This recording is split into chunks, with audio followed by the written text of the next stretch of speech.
नमस्कार, आपका इस ऑडियो कॉन्फ्रेंस में स्वागत है। साथियों, माननीय मुख्यमंत्री श्री मनोहर लाल जी हम सभी के साथ फोन कॉन्फ्रेंस के माध्यम से जुड़ चुके हैं, जिसके लिए मैं उनका धन्यवाद करता हूं। ये प्रोग्राम 2 भागों में होगा। पहले भाग में माननीय मुख्यमंत्री जी अपनी बात रखेंगे। दूसरे भाग में आपसे भी सुझाव या आपके मन में कोई प्रश्न हो उसको भी सुनेंगे और उसका जवाब भी देंगे। अभी मैं माननीय मुख्यमंत्री जी से अनुरोध करता हूं कि वो अपनी बात रखें। धन्यवाद। मेरे प्यारे हरियाणा से जुड़े हुए मेरे क्रांतिकारी भाइयों बहनों, आप ये कहेंगे कि हमको क्रांतिकारी क्यों कहा है। मैं आपसे एक बात साझा करना चाहता हूं कि जब भी कोई विशेष परिणाम लाने के लिए विशेष काम किसी विशेष उद्देश्य से और विशेष तकनीक से किया जाए, उसी को क्रांति कहते हैं। अपने देश में, दुनिया में बहुत क्रांतियां हुई हैं। जैसा हमने सुना होगा कि हरित क्रांति हुई अन्न को बढ़ाने के लिए, ऐसे ही हमने सुना है कि श्वेत क्रांति हुई दूध का उत्पादन बढ़ाने के लिए, एक गोल क्रांति हुई आलू के उत्पादन को बढ़ाने के लिए, पीली क्रांति हुई तिलहन और दालों को बढ़ाने के लिए, नीली क्रांति हुई मछली पालन के लिए, भूरी क्रांति हुई खाद और चमड़ा इसका उत्पादन बढ़ाने के लिए, बादामी क्रांति भी हुई इसी प्रकार से, ऐसे ही लाल क्रांति टमाटर को बढ़ाने के लिए हुई।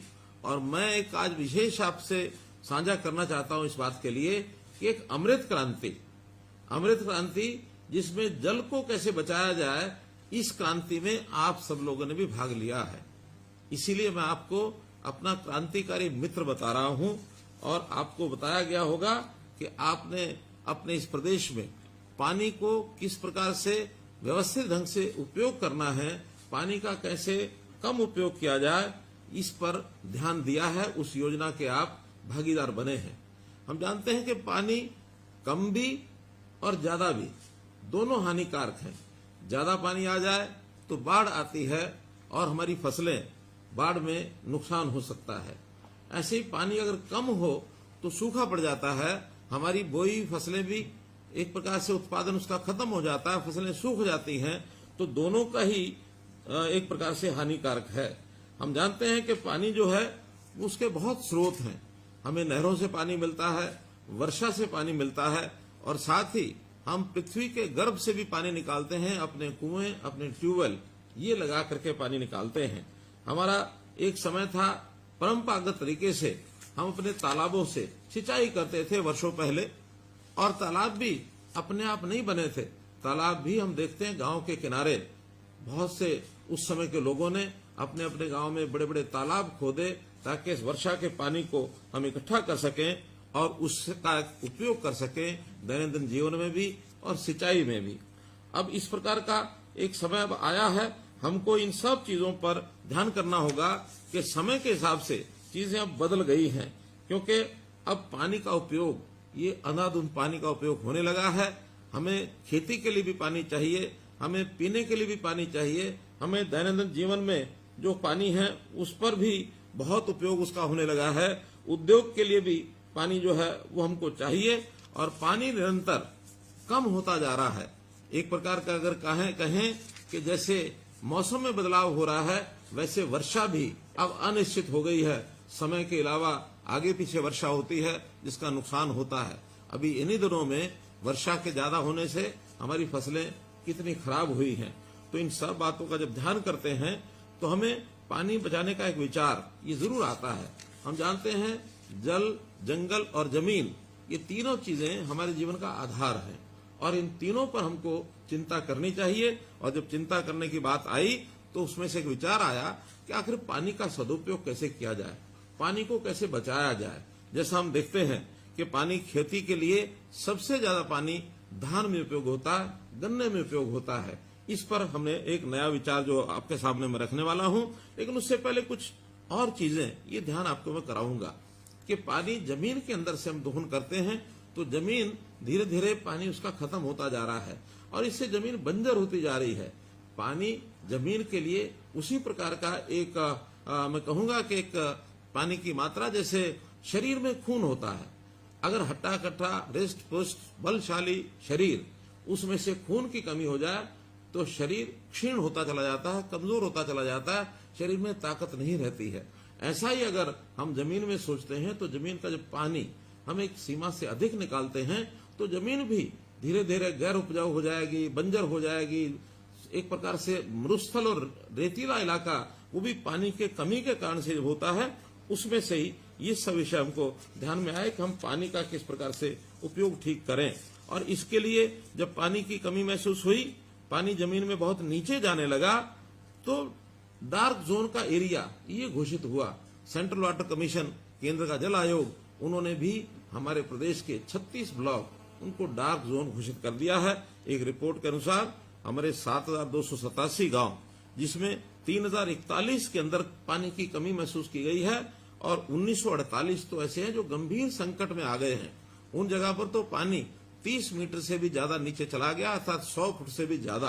तो ऐसे जो गंभीर संकट के गांव हैं, उनमें भी पानी की व्यवस्था कैसे ठीक की जाए, तो इसी के लिए मैं ये कहूंगा कि सरकारी जो तंत्र है वो हरकत में आकर के जो कई चीजें हमने की हैं, उसके अंदर जैसा केंद्र में जल आयोग है, ऐसे हमने प्रदेश में भी प्रदेश जल संसाधन प्राधिकरण ये बनाया है और उनको कहा है कि पानी का नियंत्रण ये कैसे किया जाए, पानी का सदुपयोग ये किस प्रकार से हो, और खास करके जिस पानी का हम उपयोग कर लेते हैं और जो पानी खराब हो जाता है, गंदा हो जाता है, उसको भी कैसे सफाई करें, कैसे हम एसटीपी सीवरेज ट्रीटमेंट प्लांट लगाएं, कैसे वेस्ट वाटर ट्रीटमेंट प्लांट लगाएं और उसका उपयोग दोबारा से रीयूज, उसको कहना है, दोबारा उपयोग करने के लिए उसको लेकर आए।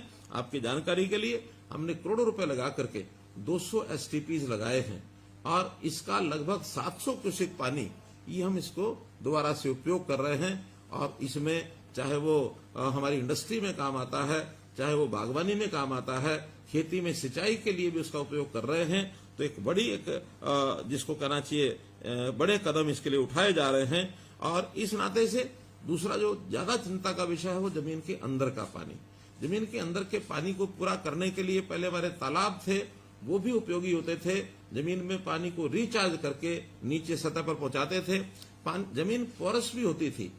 जमीन के अंदर जैसे केचुए उस समय खेती में काम करते थे, वो जमीन को उसको जो पोरस कर देते थे और उसमें पानी जो है नीचे जमीन में चला जाता था। लेकिन अब हम देखते हैं जैसे केमिकल का जो खाद हमने उपयोग करना शुरू किया है, तब से मिट्टी की परतें, ऊपर की परतें, और वो सख्त होती जा रही हैं और वो ठोस हो गई हैं। सख्त होने से जमीन में वर्षा का पानी भी जो है वो रिसता नहीं है, तो उस रिसाव के ना होने के कारण से नीचे पानी नहीं जा रहा है।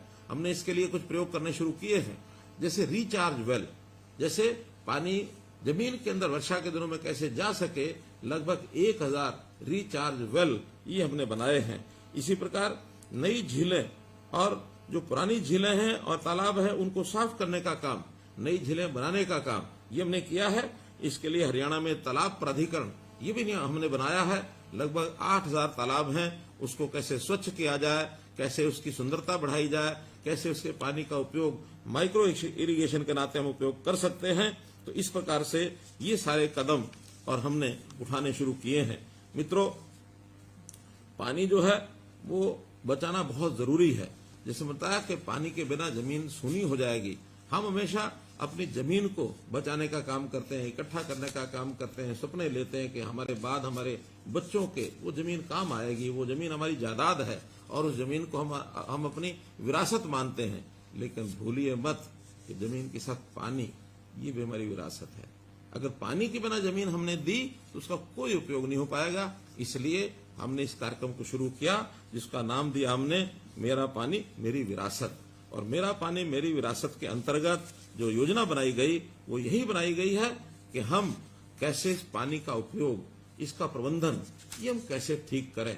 और ठीक करने के लिए हमने जैसे कहा कि धान की खेती, ये धान ऐसी फसल है और गन्ना खास करके इस प्रकार की फसल है कि सबसे ज्यादा पानी धान में और गन्ने में लगता है। एक तो हमारे मित्र ऐसे हैं जो हमारे ध्यान में आए, उन्होंने अपने खाने में चावल खाना छोड़ दिया।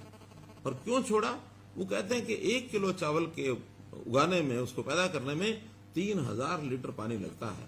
कह लगे अगर मैं पाव भर भी यानी चावल अपने भोजन में खाऊंगा तो 750 लीटर पानी इसको मैं खराब करूंगा। तो इस प्रकार से एक संकल्प के नाते मैंने एक उदाहरण दिया है, लेकिन क्या हमारा किसान ये अपनी खेती में विविधीकरण करके अन्य फसलों का उपयोग यानी पैदावार करके क्या उसका पानी का बचाव नहीं कर सकता? निश्चित कर सकता है। जब बातचीत हुई तो हमारे किसानों ने कहा कि हमारी थोड़ी आमदन घटेगी। हमने कहा आमदन अगर घटेगी तो हम इस काम के लिए एक बहुत पवित्र कार्य है, हम स्टेट का जो बजट है वो भी इसमें लगा सकते हैं। आपको घाटा शायद पूरा तो ना भरपाई हो सके, लेकिन जो कारण है उसको यदि आप समझेंगे तो उसका कुछ थोड़ा मुआवजा हम भी देंगे। तो हमने 7,000 रुपया प्रति एकड़ ये मुआवजा शुरू किया आज से 2 साल पहले 2020 में। और मुझे बड़ी खुशी है कि आप सब लोग जो आज जुड़े हुए हैं, हजारों की संख्या में आज जो मेरे साथ किसान जुड़े हैं, जिनको मैंने हमारे क्रांति मित्र ये कहा है, जल क्रांति मित्र ये हैं, अमृत क्रांति मित्र हैं। आप सब लोगों ने उसमें सहयोग किया और मेरी जानकारी के हिसाब से 1,74,464 एकड़ पिछले 3 साल में और इतनी जमीन पर चावल छोड़ करके और दूसरी फसलों के ऊपर आपने जो काम किया है, चाहे उसमें मक्का है, कपास है, बाजरा है, खरीफ की दालें हैं, खरीफ तिलहन है, सब्जियां हैं, चारा है, पॉपुलर सफेदा, ये भी हमने जोड़ दिया है।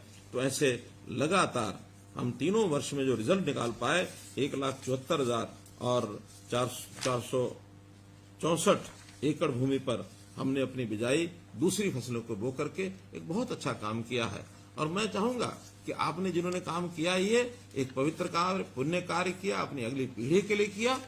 और इसमें लाभार्थी आप नहीं हैं, लाभार्थी तो सारा प्रदेश है। यानी हम कहेंगे कि हम लाभार्थी 7,000 रुपए के हैं, 7,000 रुपया तो केवल एक थोड़ी मात्रा में आपको जो आपको नुकसान होगा उसकी पूर्ति करने के लिए दिया। लाभ तो हमारी अगली पीढ़ी को हो रहा है, पूरे प्रदेश को हो रहा है। आप तो इसमें कर्म करने वाले कर्मार्थी बने हैं। कर्म करना ही हमारे लिए बहुत श्रेष्ठ जो काम है वही है। हम कर्म करते जाएं, फल तो जिसको लेना होगा हमें मिलेगा या किसी और को मिलेगा, इसकी चिंता नहीं करनी चाहिए। लेकिन निश्चित रूप से ये एक फलदायी कार्य है, इसको हमको अपने आप को भी करना है और बाकी लोगों को भी इसके लिए कराना है। और हमने तो यहां तक कहा कि अगर, क्योंकि हमारे किसान भाई जानते हैं कि 3, 4 साल, 5 साल के चक्र में एक साल फसल न बोई जाए तो फसल की उपजाऊ जो शक्ति है वो बढ़ती है। आप अगर विविधीकरण से दूसरी फसल न भी बोएं, लेकिन धान की जगह की फसल को आप खाली भी रखते हैं तो जमीन का उपजाऊपन बढ़ेगा और उसके बदले में भी हम 7,000 रुपया ये आपको देने वाले हैं। एक दूसरा तरीका पानी को बचाने का हो सकता है डायरेक्ट सीडिंग, सीधी फसल की जो बिजाई है धान की, अगर वो करते हैं उससे भी हमारा पानी बचता है। इसके लिए भी हमने 4,000 रुपया प्रति एकड़ इसका जो अनुदान है ये दिया है। तो उस पर भी बहुत से जो हमारे बंधु हैं वो आ गए हैं। और अब हम चाहते हैं कि हर गांव का पानी ये बचना चाहिए। सरकार के बहुत से ऐसे कार्यक्रम शुरू किए हैं जिससे जो बरसात के दिनों का पानी है वो हम तालाबों में उसको भेज सकें और जो हमारे तालाब जो नए हम बनाएंगे, झीलें बनाएंगे, उसके अंदर रख सकें, पानी का रिचार्जिंग कर सकें। हमने मसानी डैम में ये प्रयोग किया है कि वहां पानी लगातार बरसात का जाता है और फुटों फुट पानी वहां खड़ा रहता है। तो उसका परिणाम ये निकला है कि वहां रेवाड़ी जिले के आसपास लगभग 10 फुट पानी इसका जो लेवल है ये ऊंचा आया है। तो ऐसा काम हम अपने खेतों में रिचार्जिंग वेल लगा करके कर सकते हैं, या वहां पर हम माइक्रो इरिगेशन के लिए अपने कुछ जिसको कहना चाहिए पानी संग्रह करने के लिए छोटे रिजर्वायर बनवा सकते हैं। उसके लिए सरकार सब्सिडी देती है। हम माइक्रो इरिगेशन का अगर प्रयोग करते हैं तो सरकार उसके लिए भी 85% ये सब्सिडी देती है। तो पैसे का उपयोग करके भी हम पानी को बचा सकें, ये बहुत ही एक आवश्यक कार्य है। गांव-गांव में हमारे जल प्राधिकरण जो हमारा जल संसाधन प्राधिकरण है हरियाणा का, उन्होंने तो योजना बनाई है कि पहले ब्लॉक के हिसाब से हम डार्क जोन का मूल्यांकन करते थे, सेंट्रल वाटर कमीशन ये करके देता था। अब तो हम स्वयं हर गांव का ये मूल्यांकन करेंगे कि उस गांव का पानी 1 साल पहले कितना था और अब 1 साल के बाद ऊपर आया तो कितना आया। हर गांव के लिए पीजोमीटर इसकी हमने व्यवस्था की है। लगभग 1500 गांव में ये पीजोमीटर लग चुके हैं। अन्य गांव में भी अगले वर्षों में पीजोमीटर लगाए जाएंगे, खास करके जहां पानी का लेवल 100 फुट से ज्यादा नीचे चला गया है। जहां 100 फुट से ज्यादा नीचे पानी गया है, हमारे किसान बंधु जानते हैं जो ट्यूबवेल चलाते हैं कि हर साल एक पाइप या 2 साल के बाद एक पाइप उनको नीचे पानी का डालने पड़ता है। और पिछले 10 साल में तो लगातार हर वर्ष 1 मीटर पानी नीचे जा रहा है। ये बहुत एक खतरनाक ट्रेंड है, इसको हमको रोकना होगा। और यदि इसको हम रोक लेंगे तो अगली पीढ़ी निश्चित रूप से हमको एक प्रकार से इस बात का श्रेय देगी कि हमारे पूर्वजों ने पानी की चिंता की है। हम जरूर इसकी चिंता करें और चिंता करते हुए इस संकट में हम कहीं किसी प्रकार से फंस ना जाएं। तो इस नाते से आज मैंने जो बातचीत की है केवल उन बंधुओं से की है कि जिन्होंने इस मुहिम में, इस आंदोलन में भाग लिया है और भाग लेते हुए अपने इस उद्देश्यों को पूरा किया है। आज इस अवसर पर मैं आपको बहुत बहुत बधाई और बहुत बहुत शुभकामना देता हूं कि अपने इस काम को हम स्वयं भी करें और अपने जो पड़ोसी और किसान बंधु हैं उनको भी कहें कि पानी ये बहुत जल ही जीवन है जैसा कहते हैं।